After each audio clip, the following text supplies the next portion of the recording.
दोस्तों नमस्कार। मैं हिम्मत सेठ एक बार फिर आपके सामने उपस्थित हूँ एक नए विषय को लेकर। दोस्तों हम महावीर समता संदेश यूट्यूब चैनल से बोल रहे हैं और आपका बहुत बहुत स्वागत है इस चैनल पर। आज दोस्तों बात थोड़ी कड़वी है लेकिन कहनी पड़ेगी। और आज भी बात तो सुप्रीम कोर्ट की ही करेंगे। और सुप्रीम कोर्ट ने जो एक ऐसी टिप्पणी की है कि जो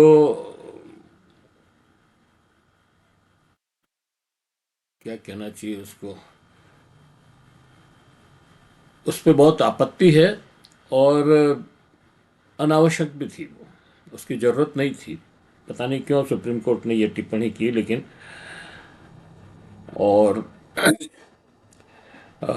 ये ट्रेड यूनियन पे टिप्पणी थी और संविधान बनाम कॉरपोरेट की सोच के ऊपर है ये। एक बहुत ही आज बहुत ही एक खतरनाक सवाल खड़ा हो गया है। क्या भारत में ये मान लिया गया है कि गरीब मजदूर और उनकी ट्रेड यूनियनें ही देश के विकास में सबसे बड़ी बाधा है? ये सुप्रीम कोर्ट की जो टिप्पणी है कि भाई औद्योगिक ठहराव जो है वो ट्रेड यूनियन की वजह से आया है। पूरी सम्मान और आदर के साथ हम कहना चाहते हैं कि सुप्रीम कोर्ट की ये टिप्पणी तथ्यों पर आधारित नहीं है, अज्ञानता का इसमें झलकती है और अनावश्यक है।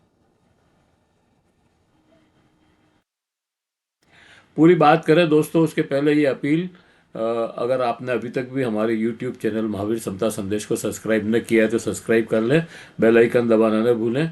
और अगर आपको वीडियो अच्छे लग रहे हैं लाइक करें, फॉरवर्ड करें और लोगों को भेजें, सोशल ग्रुप्स में डालें और कमेंट बॉक्स में जाएं, कमेंट लिखें, सुझाव दें। आपके कमेंट और सुझाव हमें और बेहतर करने की ओर अग्रसर करेंगे।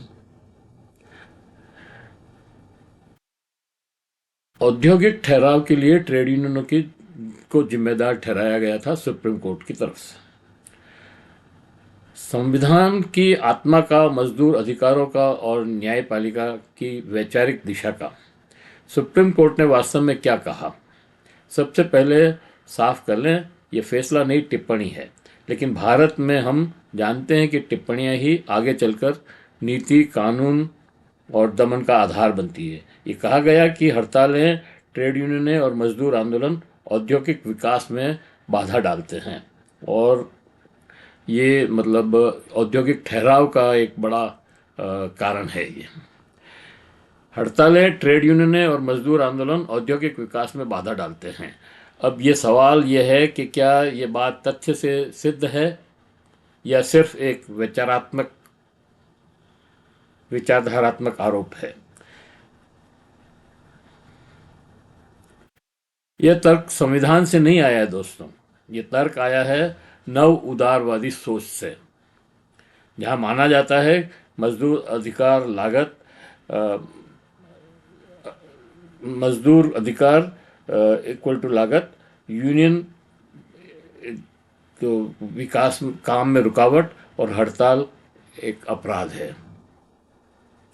ये भाषा आईएमएफ, वर्ल्ड बैंक और ease of doing business report की है। तो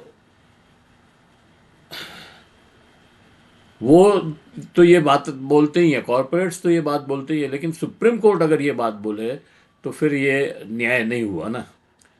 अगर वो टिप्पणी भी कर रहा है, हालांकि फैसला नहीं है ये, टिप्पणी भी है, तो गैर जरूरी टिप्पणी क्यों है?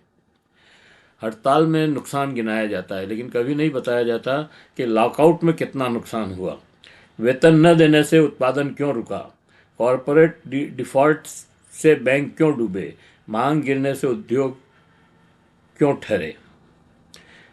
ये आधा सच है और आधा सच पूरा झूठ होता है। इतिहास क्या कहता है?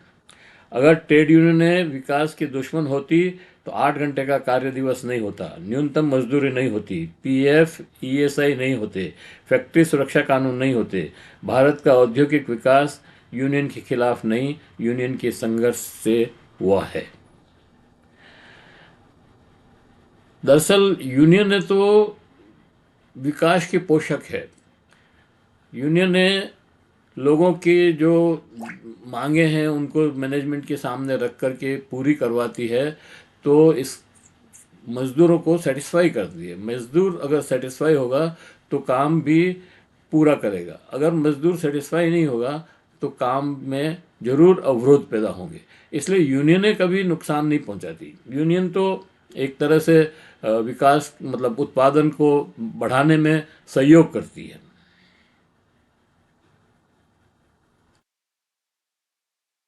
भारत का औद्योगिक विकास यूनियन के खिलाफ नहीं, यूनियन के संघर्ष से हुआ है। अब संघ अब संविधान की बात करें। अनुच्छेद 19 एक सी में हर नागरिक को संगठन और ट्रेड यूनियन बनाने का अधिकार होता है, दिया दिया गया है। सुप्रीम कोर्ट खुद कह चुका है हड़ताल पूर्ण अधिकार नहीं है, लेकिन यूनियन बनाना अपराध नहीं है। तो फिर सवाल, बिना ठोस प्रमाण के एक पूरे वर्ग को औद्योगिक ठहराव का दोषी ठहराना किस संवैधानिक आधार पर है? न्यायपालिका काम है अधिकारों का संतुलन, न कि बाजार की भाषा का दोहरान। असल खतरा क्या है? यह टिप्पणी खतरनाक इसलिए है क्योंकि इसके बाद तर्क बनता है यूनियन समस्या है, श्रम कानून कमजोर करो, हड़ताल अपराध बनाओ, ठेका मजदूरी बढ़ाओ, मजदूर चुप कराओ। जबकि हम तो ये कह रहे हैं कि ठेकेदारी बंद करो, क्योंकि उससे एक आदमी को फ़ायदा होता है, सारा पैसा वो ले जाता है, मज़दूरों को बहुत कम मिनिमम वेज भी, जिन मज़दूरों को मिनिमम वेज भी नहीं मिल रही है उनको आप कैसे विकास के विरोधी बता सकते हैं?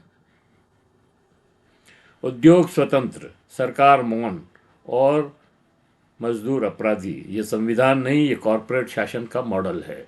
कॉरपोरेट शासन तो चाहता है हायर एंड फायर, जब मर्जी हो मजदूर को निकाल दो, जब मर्जी हो मतलब उनको गुलाम बना करके रखना चाहता है।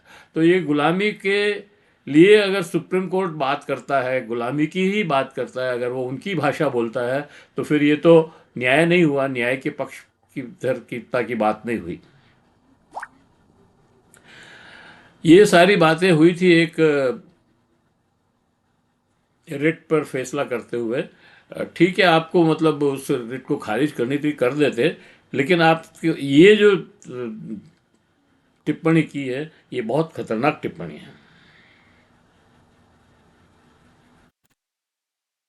औद्योगिक ठहराव के असली कारण है नीति अस्थिरता। कोई नीति नहीं है आपकी, कभी ये कभी वो कभी वो, तो आप कैसे जो है विकास करेंगे? बेरोजगारी, घरेलू मांग की गिरावट, एमएसएमई का विनाश, कॉरपोरेट डिफॉल्ट, बैंकिंग संकट, इनमें कहीं भी ट्रेड यूनियन नहीं है।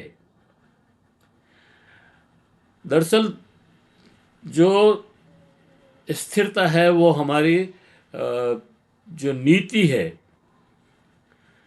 जो कॉरपोरेट्स को सारी चीज़ें देने की जो नीति बनाई है और अर्बनाइजेशन करने की जो नीति बनाई है, उसकी वजह से ये सारी समस्याएं हैं। अगर आप विकेंद्रित अर्थव्यवस्था लागू करते और गांव-गांव में उद्योग लगाते और गांव-गांव के लोग वहाँ पर काम करते, तो फिर इस तरह की स्थितियां नहीं बनती।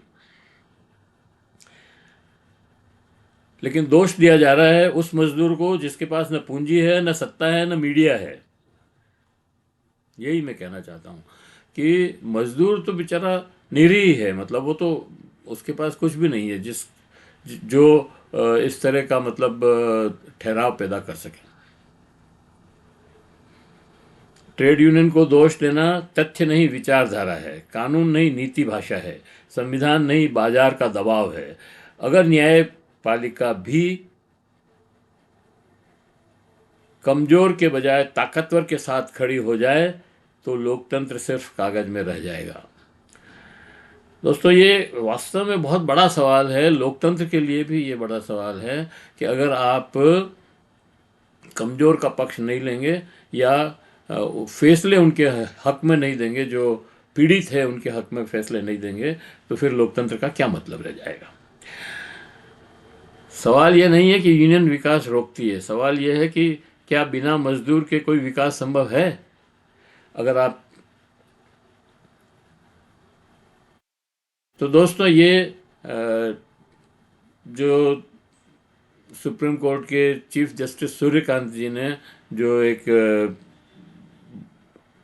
टिप्पणी की थी, उसके ऊपर हमारी राय है, और हमको लगता है कि आपको ये राय पसंद आई होगी, और पसंद आई हो तो आप इसको लाइक करें, फॉरवर्ड करें और आगे भेजें।